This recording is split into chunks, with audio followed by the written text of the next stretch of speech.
আপনি যদি একজন অবৈধ প্রবাসী হয়ে থাকেন, একটা জিনিস মনে রাখবেন, কখনো কাউকে টাকা ধার দেবেন না। কেন আমি কথাগুলো বলতেছি, পুরো ভিডিওটি দেখলে বুঝতে পারবেন। একজন অবৈধ প্রবাসী দেখা গেছে কি তার কোনো কাজ কাম নেই, সে অনেক ক্ষেত্রে অবৈধ থাকার কারণে কাজ কাম ঠিক মতো পায় না, একদিন কাজ পায়, 2 দিন কাজ পায় না। তো সে এবং কি আরেকজন ব্যক্তি, সে একটা হোটেলে চাকরি করে, তার বৈধ কাগজপত্র আছে। এখন হোটেলে যিনি যে চাকরি করে তার কাছে কিন্তু টাকা পয়সা সে দিচ্ছে, অবৈধ প্রবাসী এই লোক টাকা পয়সা দিচ্ছে। যদি আমি কখনো ধরা টরা পড়ি তাহলে তুমি আমাকে উদ্ধার করবা, এইভাবে টাকা পয়সা দিয়া। এখন কয়েকদিন আগে এক জায়গায় রেড দিছে, রেড দেওয়ার পরে সেই রুমের ভিতরে ওই যে হোটেলে কাজ করে তার নাইট ডিউটি ছিল। এমনি তো সে বৈধ, সেটা ঠিক আছে, তার নাইট ডিউটি ছিল। অবৈধ যে লোকটা আছে সেই লোকটাকে ধরে নিয়ে গেছে। ধরে নিয়ে যাওয়ার পরে সে কীভাবে সেখান থেকে এর কাছে ফোন করছে।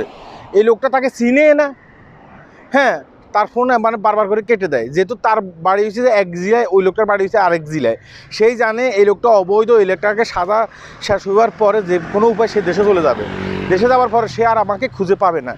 এই কারণে সে কী করছে, ওই লোকটার ফোন টোনও ধরে না।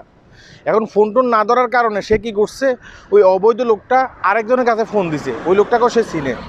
যার কাছে ফোন দিছে সেই লোকটা এসে যখন এই লোকটাকে জিজ্ঞাসা করছে, তোর কাছে এভাবে বারবার করে ফোন দিতেছে সেই লোকটা, তুই ফোন ধরস না কা, এটা করস না কা, সেটা করস না কা, তোর কাছে নাকি টাকা পাইব। সে ডাইরেক্ট অস্বীকার করতেছে, কিসের টাকা পাইবে আমার কাছে কোনো টাকা পয়সাই পাইব না। সে ডাইরেক্ট অস্বীকার করতেছে। অথচ তারা সবাই জানে যে লোকটা বৈধ হোটেলে কাজ করে সেই লোকটার কাছে ওই অবৈধ লোকটা, যে লোকটার কোনো কাগজপত্র নেই, সেই লোকটা টাকা পয়সা পাবে। কিন্তু কি দেখেন কি বাটপাড়িটা করলো এই লোকটার সাথে। তাই আমি বলতেছি যে ভাই, যারা আপনারা অবৈধ লোক আছেন, হ্যাঁ, কখনো এভাবে কাউকে টাকা পয়সা দেবেন না। সে আপনি যতই ঘনিষ্ঠ হোক না কেন, তাকে টাকা পয়সা দেবেন না। তাকে যদি আপনি টাকা পয়সা দেন, অনেক ক্ষেত্রে দেখা গেছে কি আপনি বিপদে পড়বেন। এই যে আপনার কষ্ট অর্জিত টাকা, আপনি যে কষ্ট অর্জিত টাকা আপনি যদি তাকে দেন, হ্যাঁ, অনেক ক্ষেত্রে আপনি বিপদে পড়ে যাবেন। আপনার সাথে এখন মধুর মানে ব্যবহার দেখাবে, হ্যাঁ, আমার সাথে থাকো, এই দিকে যাবা, সেদিকে যাইবা, তোমার সব কিছু আমি দেখবো। আপনিও কী করতেছেন, তাকে বিশ্বাস করে টাকা পয়সা দিচ্ছেন। টাকা পয়সা দেওয়ার এক পর্যায়ে যদি আপনি কখন ধরা পড়ে যান, মালয়েশিয়াতে এখন যেভাবে অপরিচিত সব জায়গায়, হ্যাঁ, যদি আপনি ধরা পড়ে যান, সেই লোকটা আপনাকে চিনবে না, সেই লোকটা আপনাকে চিনবে না। হ্যাঁ, আমি সবাইকে বলতেছি না, কিন্তু বেশিরভাগই মানুষ সে আপনাকে চিনবে না। টাকা পয়সা হচ্ছে লোভনীয় একটা জিনিস। হ্যাঁ, তা অবৈধ যারা আছেন সবসময় টাকা পয়সা ইনকাম করে সাথে সাথে যেভাবে পারেন আপনি বাংলাদেশে পাঠিয়ে দিবেন, শুধুমাত্র নিজের খরচের টাকা রেখে।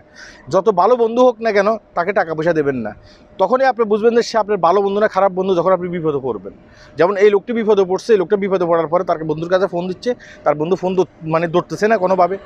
এখন এই লোকটা জেলে ফুচে মরবে, এবং কি তাকে বাংলাদেশ থেকে টিকিট এনে যেতে হবে, অথচ তার টাকা এখানে পড়ে আছে। বাংলাদেশ থেকে টিকিট এনে সাদা মেয়াদ শেষ হইবার পরে তাকে কিন্তু বাংলাদেশে যেতে হবে। এই লোকটা তাকে চেনে না। প্রায় এই লোকটার কাছে অনেক মানে রিঙ্গিত দেওয়া হয়েছে, প্রায় 800 রিঙ্গিত না 900 রিঙ্গিত এই লোকটার কাছে দিছে। এখন ওই লোকটা ডাইরেক্ট অস্বীকার করে। আশা করি বুঝতে পেরেছেন। হ্যাঁ, আল্লাহ হাফেজ।